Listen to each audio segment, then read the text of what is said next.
high school tayo is yung Rubik's Cube.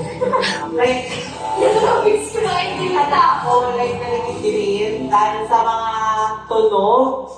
Or saan that Rubik's Cube, like, so annoying.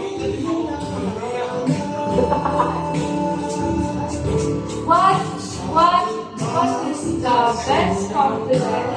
What is a compliment you've received na hindi mo makalimutan?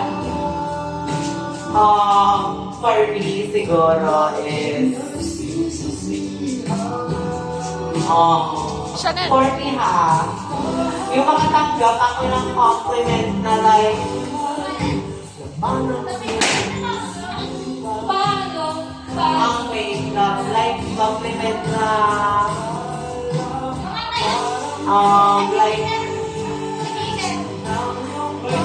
ang pogi, maganda. Kasi like, hindi ko kasi nakikita yung sarili ko as, parang attractive doon. Pero for me, you're attractive, pero like in an LGBTQ way, gano'n. Wow. Hindi mo kaya. Oh, he's attractive. Kasi hindi naman kahit naman, for example, hindi ako LGBT. You're attractive kasi kino-compliment ka pa rin. Like, hindi dahil sa hindi ka LGBTQ, hindi ka lang maka-attract. Like, may mga, like, we're very different. Yes. Precious, I have a question for you. Wait, ang sarap na. Do you see in yourself na as the ex mo, one and only, maging doon kayo in the future, correct, better person, gano'n. Better relationship, better version of yourself. Yes or no? I don't know. Yes. Why? Kasi syempre. Yes. Ito na lagi di crush ko ngayon, like maybe 5 years.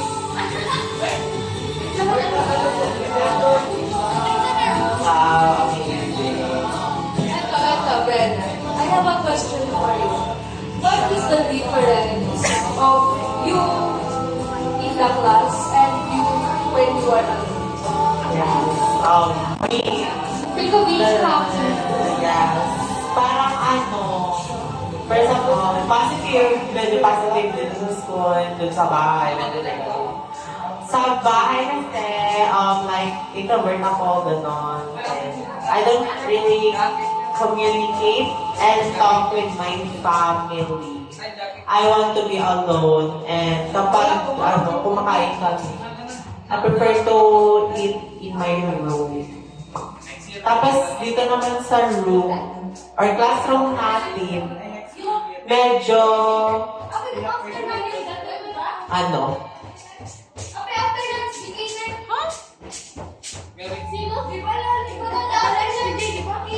Pang-lunch, you cater mo.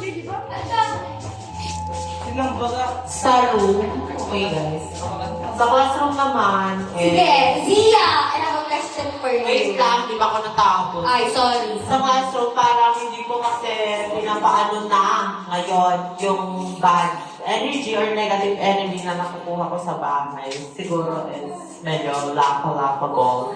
Laughable! Zia, do you see yourself getting married or rich tita ka na lang? Single daw. Wow. Nagsalita ko ng show. Teka, guys, It's the ending of our Yes. talk show because it's time to eat lunch. Just, my question for everyone now. Ano yung na-learn mo dito sa klase natin na nakapag-change sa tingin mo sa buong mundo? Like, what is the one thing? Ano yung na-learn mo dito sa klase natin na nag-change na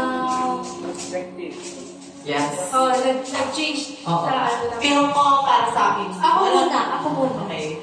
Na people grow, like, having different paths fighting each other. So, ito nga, dapat ka cherish the moments tayo starting next year because ilang months na lang grade 11 doon, tapos na yung grade 10 and iba na yung school na pupuntahan. Pero feel ko nagtapos. Para sa akin, di ko alam, pero na-realize ko lang na learn to, wait lang, parang mag-ano ka sa, basta tumalaw ito yung comfort zone mo. Kasi, like, parang pasukan, medyo nasasad ako, like, very emotional kasi like, nandito na ako sa section na to and like, yes. Kasi sa second, like 3 years na ako doon and biglaan ako napunta. And yun yung comfort zone ko. Tapos parang ikinahihiya ko tong sarili ko dahil like hindi ako nakapag-stay doon. Like bumaba yung grades ko. And yun, parang sad lang ako. Ako naman, parang, you must know to adjust. Like, for example, sa tingin mo sa isang, dito lang sa mundo, isa lang yung kasama mo. Pero hindi. Like, you know how to adjust kasi hindi lang isa yung makakasama mo. Parang hindi lang yun ang makakasama mo dito sa mundo. Like, na-realize ko na dapat hindi ka lang mag-focus doon or mag-grow kasama yun. Kasi hindi ka talaga mag-develop. Like, kapag siya na yung nakakasama. Ano yung na-learn mo sa class na nakakapag-change sa perspective mo sa mundo? Like, nakita yung school na nagsabali titingin mo, di ba?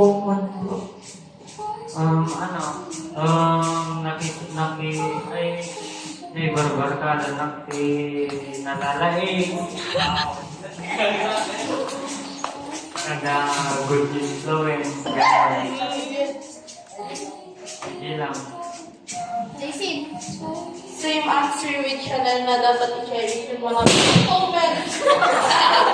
Moments na nakagawa natin year na to kasi next year senior high na talaga tayo tapos mag-iiba na yung tingin natin sa Anthony. Ito yung question. Dama mo kasi peras. Anthony. Adlawan. Arkin. Ni RB.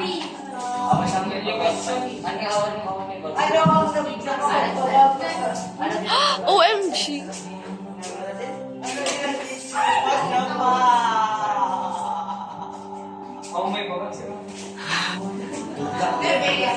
Adi, ano din ang perspective mo, di ba? Sige, wag na. Next question na kayo lahat. Di ba gamit i-grade A? As in, like, nagtawag ko ng kinayo amin. Pero like, grade 9 to grade 10, natutunan ko si Bagay na syempre, baka alamot lang kinang hindi mali.